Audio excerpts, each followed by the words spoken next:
Dostoyevski və qumar. Fyodor Dostoyevskinin Qumarbaz əsəri insan psixologiyasını, asıllıq və etirazları dərinliklə araşdıran bir əsərdir. Yazıcının şəxsi həyat təcrübələrindən ilhamlanaraq yazdığı bu roman həm həyat dərsi, həm də ədəbiyyat incisi kimi dəyərləndirilə bilər. Qumar həm ümid, həm də məhv deməkdir. Dostoyevskinin Qumarbaz əsəri bu ikili duyğunu dərinliklə hiss etdirən bir romandır. Dostoyevski demək olar ki, hər romanında Rus xalqının ikiyüzlülüyü, egoizmi və Tanrıya inamsızlığı mövzusunu işləyir. Amma Qumarbazda ilk dəfə öz xalqının haqqını Avropalılara qarşı qorumağa çalışır. Bunu isə qumar oynayan, sözünə və davranışlarına etibar edilən biri kimi görünən bir obraz üzərindən edir. Yəni məqsəd təkcə satmaq və pul qazanmaq deyil.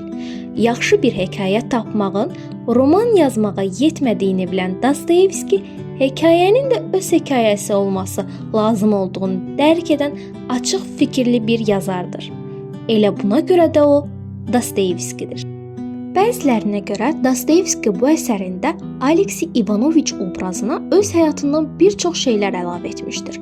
Qumarbaz yazıcının 2-ci Avropa səfərinin, qumar sərgüzəştlərinin və Polina Suslovaya olan sevgisinin təsvir edildiyi, real həyatdan götürülmüş bir romandır. Gənc və gözəl bir qadın olan Polina Suslova Dostoyevskinin bir çox romanında fərqli formalarda qarşımıza çıxır. Cinayət və Cəzadakı Raskolnikovun bacısı Dunya, İdiot romanındakı Aglaya, Cinlərdəki Liza, Karamazov qardaşlarındakı Katerina Ivanovna və xüsusilə də Qumarbazdakı Polina Aleksandrovna obrazlarında canlanır. Dostoyevskinin real həyatda tanış olduğu Polina Suslova ilə romandakı Polina Aleksandrovna arasında bir çox oxşarlıqlar var. Hər iki obrazın adları cüzi fərqlə demək olar ki, eynidir. Hər ikisinin hissləri, düşüncələri, davranışları və xarakterləri eynidir. Gənc və gözəl qadın olan Polina siyasətlə maraqlanır. Son dərəcə feministdir. O, azad sevgini və qanun qarşısında qadın və kişi bərabərliyini müdafiə edir. Tanrıya inanmır. Aleksey Ivanoviç Rusiyadan gəlib Almaniyaya yerləşmiş və özünü varlı biri kimi göstərən general Zagaryavskinin Misha və Nadia adlı uşaqlarına müəllimlik edir. Alekseyin generalın ögey qızı Polinaya olan sevgisi günbəgün artır.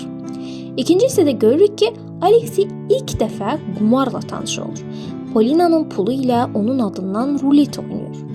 Daha sonra gözlənilməz şəkildə general və ailəsinin uzun müddətdir ölüm xəbərini gözlədiyi Rusiyadakı xalaları gəlir. Bundan sonra nənə qəhrəmanla birlikdə qumarxanalara getməyə başlayır. İlk günlər hər şey qaydasında olur. Amma günlər keçdikcə nənə uduzmağa başlayır. Sonda isə bütün pulunu itirir və Rusiyaya qayıdır.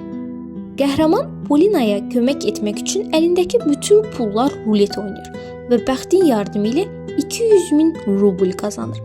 Aleksey Ivanoviç generalın sevgilisi ilə birlikdə Parisdə 2 aylıq gözəl bir həyat yaşayır.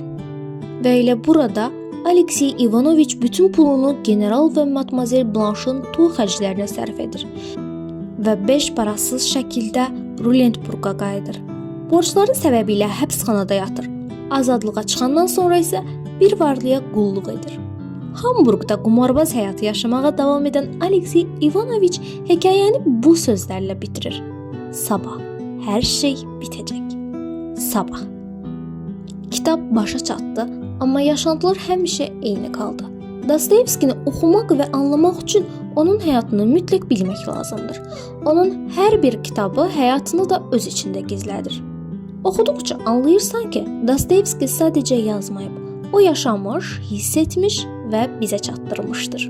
Əgər qumar yalnız masada deyilsə, bəs biz gündəlik həyatımızda hansı oyunlara giririk? Dinlədiyiniz üçün təşəkkürlər.